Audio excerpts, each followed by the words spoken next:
नमस्कार, स्वागत है आपका हमारे चैनल पे। जन्म कुंडली के भावों की चर्चा के विषय में हमने 8 भावों के बारे में आपको बताया। अब बचे हुए 4 भाव, उनका भी चर्चा हम करने जा रहे हैं। 9वां भाव हमारे भाग्य के बारे में बताता है, भाग्य भाव कहा जाता है। पिता का भी घर होता है 9वां भाव। और 9वां भाव हमारी संपत्ति को भी बताता है। 9वां भाव हमारे धर्म के बारे में बताता है कि हम कितने धार्मिक हैं। अनुष्ठान के बारे में बताता है 9वां भाव। और 10वां भाव जो होता है, 10वां भाव कर्म भाव होता है। ये हमारे कर्म के बारे में बताता है। ये पिता का भी भाव होता है, पिता को भी देखा जाता है 10वें भाव से कि आपके पिता कैसे हैं, क्या है। ये संन्यास को भी बताता है। 10वां भाव आपके घुटने को भी बताता है। और 11वां भाव जो होता है, ये बड़े भाई बहनों का, लाभ का, बड़ी बड़ी चीजों का, कान का, इन सब चीजों के बारे में बताता है।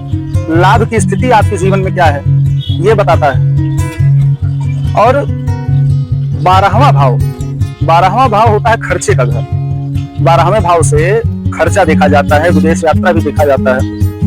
और जिंदगी में परेशानियां जो आती हैं 12वें भाव का, उसमें बहुत अहम रोल होता है। रोग भी 12वां भाव देता है। आंख का भी विचार 12वें भाव से किया जाता है।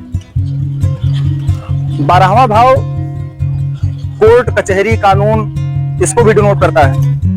ऑपरेशन 12वें भाव से देखा जाता है। धन्यवाद। अगर आपको हमारा ये वीडियो पसंद आया हो तो आप हमारे चैनल को सब्सक्राइब करिए, लाइक करिए।